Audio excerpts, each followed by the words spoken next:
సంప్రాప్తమవుతుంది. దక్షిణామూర్తి అంటే ఈశ్వరుడి యొక్క అంశ. ఈయన ఆంజనేయ స్వామి వారు కావచ్చు, మృత్యుంజయుడు కావచ్చు, వీరందరూ కూడా ఈశ్వరుడి యొక్క అంశ. ఆ అంశలో ప్రధానమైనది దక్షిణామూర్తి. ఆ దక్షిణామూర్తి స్వామి వారు దక్షిణాన్ని చూస్తూ ఉంటారండి. దక్షిణం వైపుకి ఆయన చూస్తూ ఉంటారు ఎప్పుడు కూడా.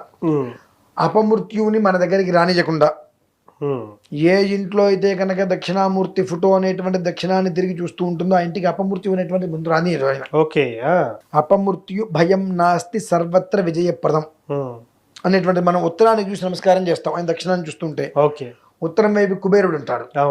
దక్షిణం వైపు చూస్తూ ఉండటం వలన మనం ఉత్తరం వైపు తిరిగి నమస్కారం చేయడం వలన కుబేర ఇవ భూతలే. కుబేరుడు అంటే మనం ధనం అని ఒక్కటే అనుకుంటాం. శక్తి, శక్తి అంటే ఏంటి? పవరే కదా.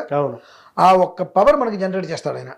అంటే మనం ఇక్కడ కూర్చొని ఫోన్ చేసుకొని ప్రతి ఒక్కటి మనకి ఎక్కడ ఏది